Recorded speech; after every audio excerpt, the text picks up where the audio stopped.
Current নাই। একটা light, একটা ফ্যান, একটা ফ্রিজ 20,000 টাকা বিল আসছে।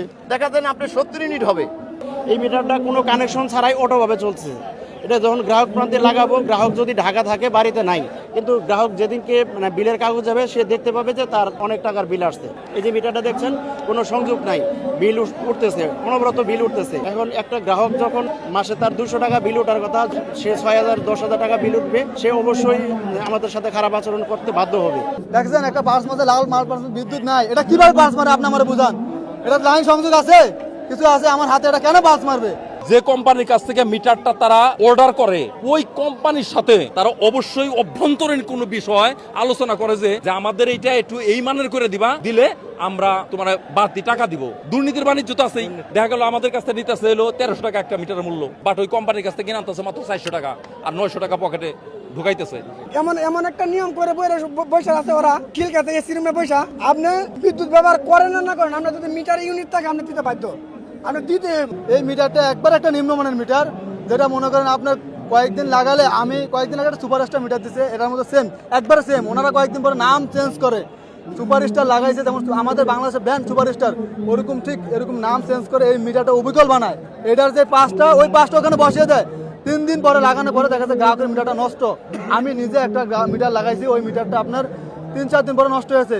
ওখানে একটা মিটার যে 3-4 দিন লাগা, সর্বোচ্চ 5 ইউনিট 10 ইউনিট আসবে, ওখানে যা দিয়ে আপনার 200 ইউনিটের বিল আসছে। এই মিটারটা একটা অটো বাস দেয়, একবার অটো বাস দেয়, যতক্ষণ বাস দেবে ততক্ষণ আপনার ইউনিট উঠবে। এটা কারেন্ট গেলে নিম্নমানের মিটার, আমার কাছে একটা ভিডিও আছে, আমি দেখাতে পারি।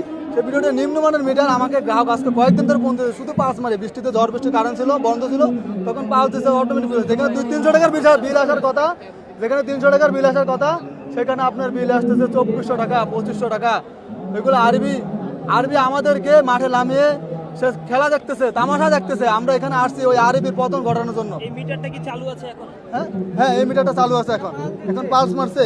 এই মিটারটার এখন ওই যে পালস মারছে, আপনি দেখতেছেন একটা পালস মারছে, লাল মাল বিদ্যুৎ নাই, এটা কিভাবে পালস মারে আপনি আমার বুঝান। এটা লাইন সংযোগ আছে, কিছু আছে আমার হাতে, এটা কেন পালস মারবে? এটা তো গ্রাহকের কষ্ট, গ্রাহকের ভোগান্তি। ভৌতিক বিলে এটা বলা হয় যে আমরা রিডিং এই মাসে নিয়ে আসছি।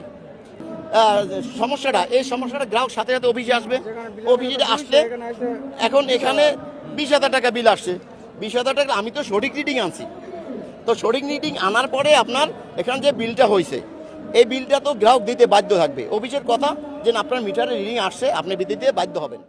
আরবি এবং পল্লী বিদ্যুৎ সমিতি দুইটা আলাদা প্রতিষ্ঠান। এই আরবি আমাদের উপরে খবরদারিত্ব করে, অর্থাৎ উনি আমাদের গাছের ছায়া দেওয়ার পরিবর্তে আমাদের উপর খবরদারিত্ব করে আমাদের উপর জুলুম এবং অন্যায় করে। কি অন্যায় করে? এটা আমরা গ্রাহক প্রান্তে যাই, গ্রাহক প্রান্তে যাওয়ার পরে এটা যখন সঠিক রিডিং না আসে, তখন গ্রাহকের সাথে আমাদের একটা বাজে সম্পর্ক হয়ে যায়, খারাপ আচরণ করে গ্রাহক আমাদের সাথে। আর এরা কি করে, এই যে ইউনিটটা আসলো, এই ইউনিটের যে অ্যামাউন্ট, টাকাটা প্রতি মাসে পই করে ওনারা আবার হিসাব করে নিয়ে নিতেছে আমাদের কাছ থেকে প্রতি মাসের টাকাটা।